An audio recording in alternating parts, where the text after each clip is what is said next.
High friends, welcome back to our channel travel with Om. আজকে আমরা আবার নতুন জার্নি শুরু করছি। আজকে আমরা যাচ্ছি জয় মা তারা তারাপীঠে। তো চলুন আজকে আমরা কোথায় থাকছি, কি করছি, কোথায় ঘুরছি, কত ট্যারিফ লাগছে, কি কোথায় কত ভাড়া লাগছে, সবকিছু ডিটেলসে আপনাদের সঙ্গে শেয়ার করব। সঙ্গে থাকবেন এবং পুরো ভিডিওটা অবশ্যই দেখবেন।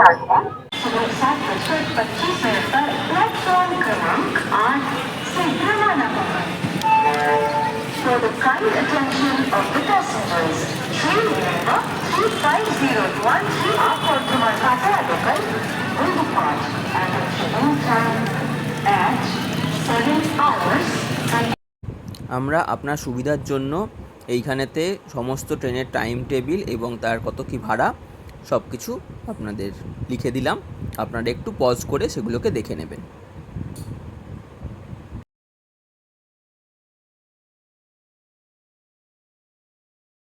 আমরা রামপুরহাট স্টেশনে পৌঁছে গেছি। এইখান থেকেই আমরা আমাদের গন্তব্যস্থল তারাপীঠ মা তারার দর্শনে যাব। আমরা সকাল সকাল গণদেবতা ধরে এসেছি, বাকি সমস্ত টাইম টেবিল আপনাদের জানিয়ে দেওয়া হবে। আমরা চলে এসেছি রামপুরহাট স্টেশনে। তারাপীঠ যাওয়ার জন্য রামপুরহাট স্টেশন হয়ে যাওয়াই সব থেকে সুবিধাজনক। এখান থেকে অনেক টোটো, অটো পাওয়া যায়, যেগুলো ধরে আপনারা এখান থেকে তারাপীঠ যেতে পারবেন।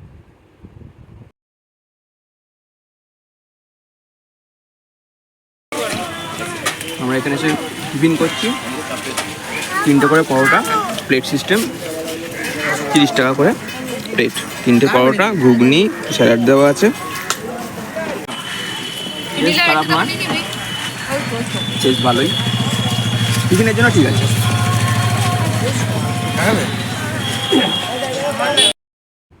আমরা টিফিন করে রামপুরহাট স্টেশন থেকে টেকার ধরে নিয়েছিলাম এবং টেকার শেয়ারেবেল ছিল।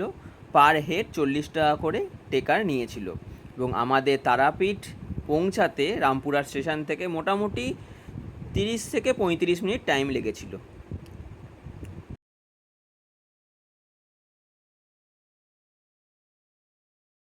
আমরা পৌঁছে গেছি বেলা রেসিডেন্সিতে। এইখানে আমরা 2টো রুম নিয়েছিলাম, একটা নিয়েছিল 1000 টাকা, একটা নিয়েছিল 1800 টাকা। এই হচ্ছে আমাদের রুম তারাপীঠের।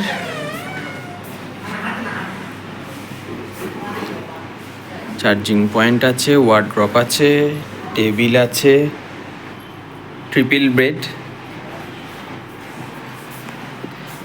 এসিও আছে,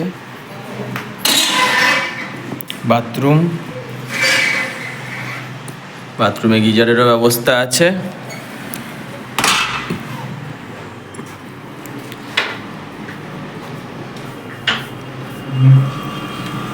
এদিকে একটা ছোট ব্যালকনির মতনও আছে।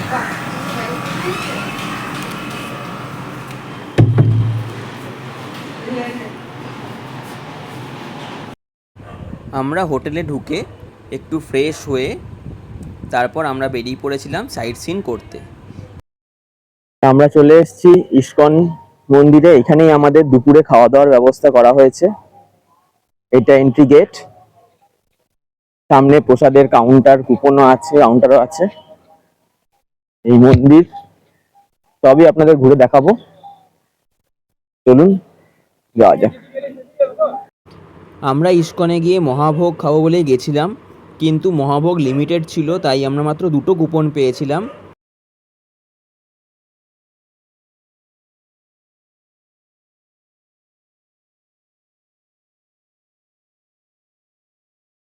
দেখুন, আমি পুরো ভিডিওটাই করেছি, একের পর এক প্রত্যেকটা আইটেমই দিয়েছে এবং চালটা তো আমার খুবই ভালো লেগেছে। প্রথমেই দিয়েছিল দেখুন উচ্ছে আলু ভাজা, তারপর আছে আলু ভাজা, ভেজ ডাল, সঙ্গে একটা মিষ্টি তরকারি ছিল, ভেন্ডির তরকারি ছিল, বেগুনি ছিল। দেখুন এখানে এটাকে বলা হচ্ছে সেই আমাদের এখানে যে ডুমুর পাওয়া যায়, ডুমুর ভাজা। তার সঙ্গে ডাঁটার চচ্চড়ি ছিল, পোস্ত ছিল, আলু পোস্ত ছিল। প্রত্যেকটা আইটেম অসাধারণ খেতে ছিল। তারপরে একটা পটল আলু তরকারিও দেওয়া হয়েছিল। দেখুন আলু পোস্ত, পনিরের তরকারি। এবং এখানে কোনো লিমিটেশান ছিল না, আপনারা যতক্ষণ পারবেন পেট ভরে যতক্ষণ খুশি যতটা আইটেম নিতে পারবেন ততটা নিতে পারবেন। আমের চাটনি ছিল, শশা দিয়েছিল, তারপরে পায়েস দিয়েছে, এবং আমার বাকি বন্ধুরা এবং বাকিরা সবাই এইখানেতে নর্মাল ভোগ গ্রহণ করেছিল। এটার দাম নিয়েছিল 80 টাকা করে পার কুপন। এটা যতজন খুশি যতবার খুশি নিতে পারে। এখানেতেও ভাত এবং আরও 3-4 রকমের আইটেম ছিল, একটা মিক্স ভেজ ছিল, তার সঙ্গে ডাল ছিল, এবং এখানে খাবার দাবার খুবই ভালো, খুবই টেস্টি। আপনারা যারা আসবেন তাদেরকে অবশ্যই বলবো যে আপনারা এসে এইখানেতে ইস্কনে এসে এই ভোগ অবশ্যই গ্রহণ করবেন। আর মহাপ্রসাদ গ্রহণ করতে হলে আপনারা একটু আগে এসে আগে থেকে কুপন কেটে নেবেন। দেখুন আর একটা পনিরের তরকারিও দিয়েছে। যারা ওখানে খেয়েছিল পটল আলু পনিরের তরকারি তারা সবাই বলেছে প্রত্যেকটা আইটেমই খুব সুন্দর ছিল, চাটনি তার সঙ্গে পাঁপড় ভাজা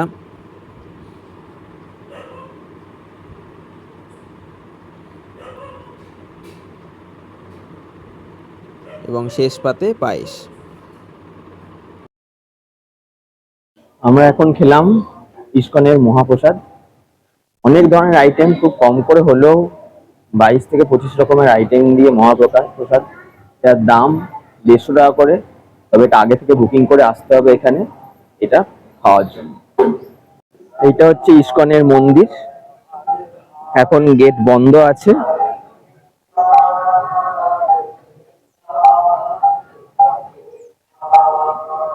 ওদিক দিয়ে এন্ট্রান্স আছে, দুদিক দিয়ে এন্ট্রান্স।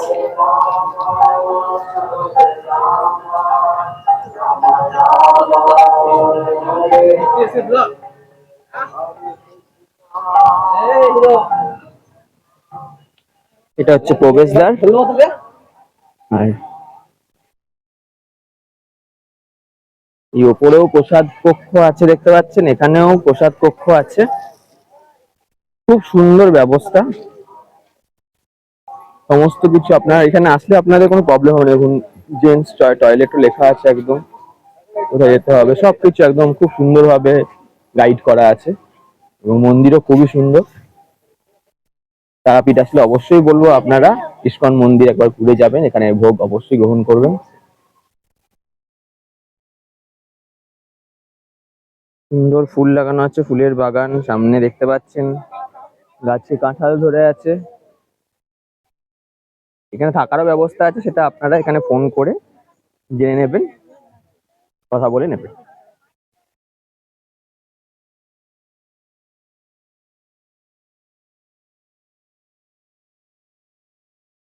দেখুন এখানে গোশালা আছে,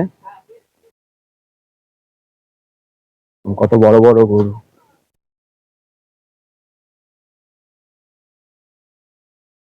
কত বড় গোশালা দেখুন।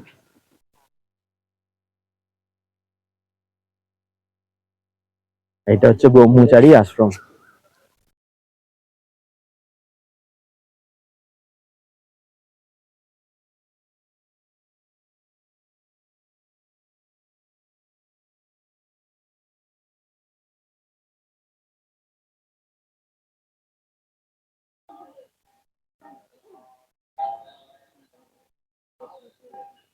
এখন মন্দির বন্ধ আছে, প্রবেশ নিষেধ।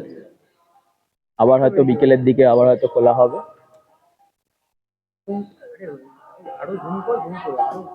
স্টল আছে, গ্রন্থ সমাহার, বুক স্টল আছে এখানে।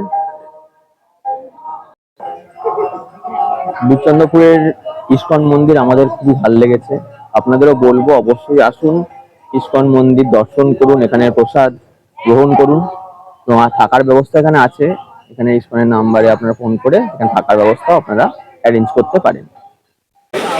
আমরা পুজো দেওয়ার জন্য এইখানে সীমন্তিনী পূজা ভাণ্ডার থেকেই আমরা পুজোর ডালি তৈরি করেছি। 101 টাকা করে পুজোর ডালি পড়েছে। আপনারা চাইলে আপনাদের চেনাশোনা বা পরিচিত কিছু থাকে সেখানেও করতে পারেন, বা এখান থেকে এসেও করতে পারেন। আমরা সবাই ওইখানেতে জুতো টুতো খুলে আমাদের পুজোর ডালি নিয়ে মাকে দর্শন করতে সবাই মন্দিরের ভেতরে ঢুকে গেলাম।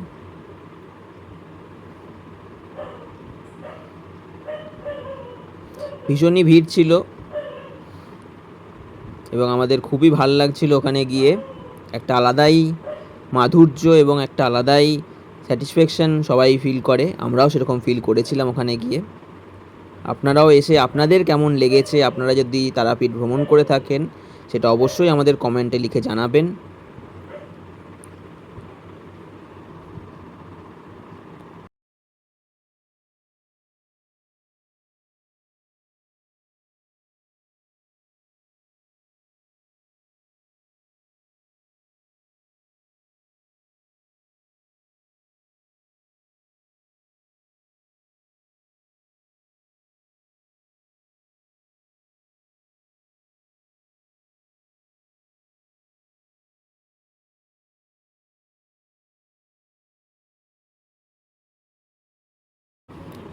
এই দেখুন আমার পাশে দেখতে পাচ্ছেন ডান দিকে এই লাইন, বিশাল বড় লাইন ছিল।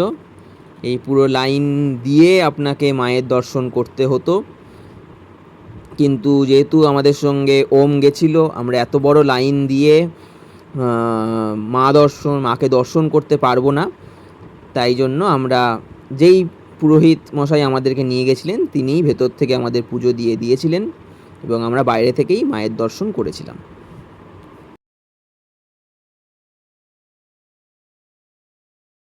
আমার পেছনে দেখতে পাচ্ছেন বিশাল লাইন। 6:30টায় আরতি হবে এবং 7:30 পর্যন্ত আরতি চলবে। সেই আরতি শেষ হবে, তারপরে আবার পুজো শুরু হবে।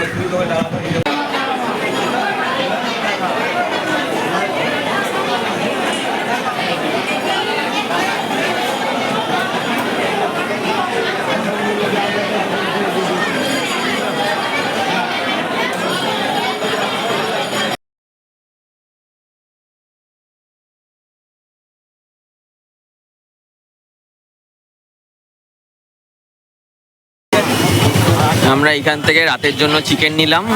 এইখানে চিকেন বানাতে নিল পার কেজি 100 টাকা করে। এই পাশেই দোকান, এখানে রান্না হচ্ছে। আর সঙ্গে ভাত হলে ভাতও দেবে এরা, রুটি নিলে রুটিও দেবে। ভাত 40 টাকা করে প্লেট এবং রুটি 5 টাকা করে পিস। এটা ঠিক তারাপীঠের যে গেটটা বেরোচ্ছেন এই গেটের ঠিক অপোজিটেই, রাস্তার এপারেই দোকানটা আছে, আশিস চিকেন সেন্টার। এই স্যালাডগুলো এই রাস্তার সামনেই এখানে দিদি কাটছে, 20 টাকা করে প্যাকেট। আমরা এখান থেকে এই স্যালাড নিয়ে নিয়েছিলাম 20 টাকার প্যাকেট।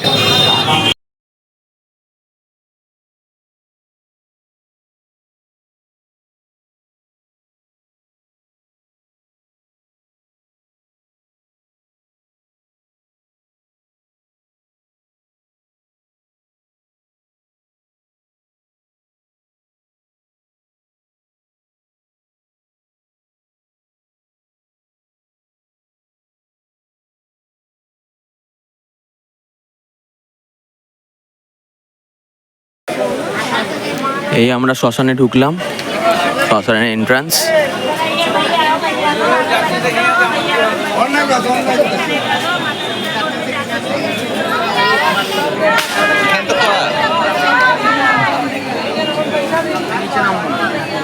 এটাই হচ্ছে তারাপীঠের মহাশ্মশান।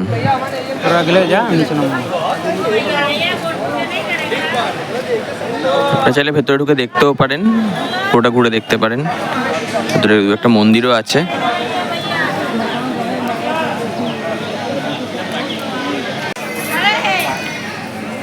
অনেকগুলো রাস্তা আছে।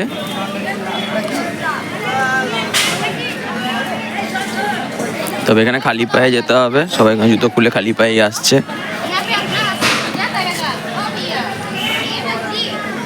মহাশ্মশান খুবই পবিত্র স্থান। আপনারা এখানে আসলে অবশ্যই সব কিছু মেনটেন করবেন এবং রাতের দিকে একটা অ্যাভয়েড করতে বলবো, কারণ এখানে অনেক তন্ত্র সাধনা অনেক কিছু হয়ে থাকে। তাই জন্য রাতের দিকটা অ্যাভয়েড করবেন বা বেশি জঙ্গলে, গভীর জঙ্গলে যাবেন না। নিজের রিস্ক নিজের কাছে, নিজের সাবধানতা নিজে বজায় রাখবেন। ঘুরতে আসবেন, ভালো করে ঘুরবেন, ঘুরে ভালো করে সাবধানে বাড়ি ফিরবেন। এই হচ্ছে মহাশ্মশানের চুল্লি, এখানে পোড়ানো হয়।